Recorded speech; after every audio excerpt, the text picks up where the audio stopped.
Hello दोस्तों, welcome to my channel.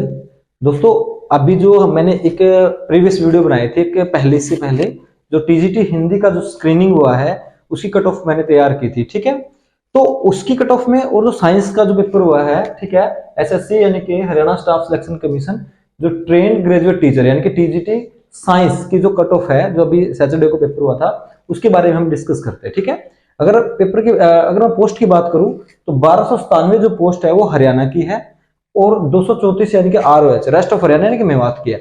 अगर total post की हम बात करते हैं तो 1531 जो है टोटल पोस्ट थी। फॉर्म जो है इससे लगभग 3 टाइम्स ही भरे गए हैं, तो इतना ज्यादा हाई लेवल का इसमें कंपटीशन आप नहीं मान सकते। लेकिन अगर हम पेपर को जो एनालाइज की बात करते हैं, पेपर को देखने की बात करते हैं, तो पेपर 2 पार्ट में था। एक आपका सब्जेक्ट था, एक आपका जनरल पेपर था। सब्जेक्ट में जैसे कि आप लोगों को पता ही है, बायोलॉजी बहुत ज्यादा आई हुई थी। तो जिस बच्चे का जो मेडिकल बैकग्राउंड है, यानी कि ठीक है ना, जिसने बैचलर में मेडिकल की है या जिसने मास्टर भी कर रखी है मेडिकल से, तो उसके लिए तो बहुत इजी था वो। लेकिन ऐसे तो सारे बच्चे नहीं हो सकते, सारे जो कैंडिडेट ऐसे तो नहीं हो सकते ना जिसने मेडिकल आता है इसको। उसी बेसिस पे जो है मैंने इस कट ऑफ को डिजाइन किया है। ठीक है, मेरा इंटरव्यू मैं दे देता हूँ। मैं भी एक गवर्नमेंट टीचर हूँ, ठीक है, चंडीगढ़ में मेरी पोस्टिंग है। तो उस बेसिस पे मैं आपको बता देता हूँ। देखो क्या है, जो जनरल की कट ऑफ है वो अकॉर्डिंग टू मी 60 टू 64 यानी कि 60 से 64 के बीच रहनी चाहिए। ठीक है, और बीसी ए की 57 से 60 के बीच रहनी चाहिए। अगर बीसी बी की बात करते हैं तो 58 से 60 बीसी बी की आनी चाहिए। एससी की सबसे जो कम रहती है वो 55 से 58। ठीक है, एससी में कैंडिडेट भी 2 ही गुना है। ठीक है, अगर बात करें तो उसके लिए तो एससी में एक पोस्ट पे 2 कैंडिडेट है।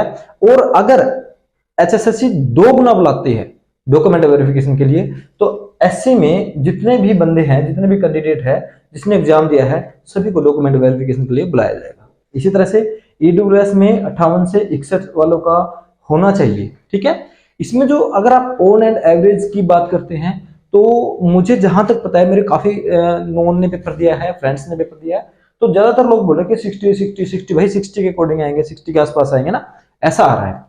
तो इसी बेसिस पे ही मुझे लग रहा है कि इसी बेसिस पे क्या रहेगी, आपकी कट ऑफ रहेगी। ठीक है, तो ज्यादा वरी करने की, टेंशन लेने की जरूरत है नहीं। तो जिसके 64 प्लस बन रहे हैं, चाहे वो किसी भी कैटेगरी का है, वो तो भाई श्योर हो जाओ डॉक्यूमेंट वेरिफिकेशन के लिए। ठीक है, तो अगर आप लोगों को लगता है कि इससे किसी भी कैटेगरी की आप या डाउन आ सकती है कि सर आपकी कैलकुलेशन गलत है, तो मुझे कमेंट में जरूर बताना, ताकि मुझे पता लगे कि आपने वो किस बेसिस पे बनाई है, या आप ठीक हो या मेरे से कुछ गड़बड़ हुई है।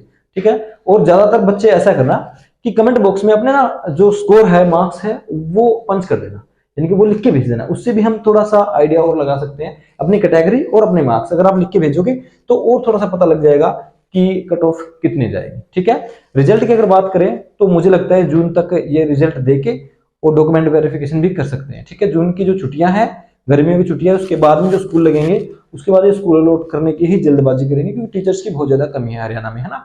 और पिछले काफी टाइम से टीजीटी की तो भर्ती हुई नहीं है। तो सभी को शुभ कामनाएं, all the very best, thank you.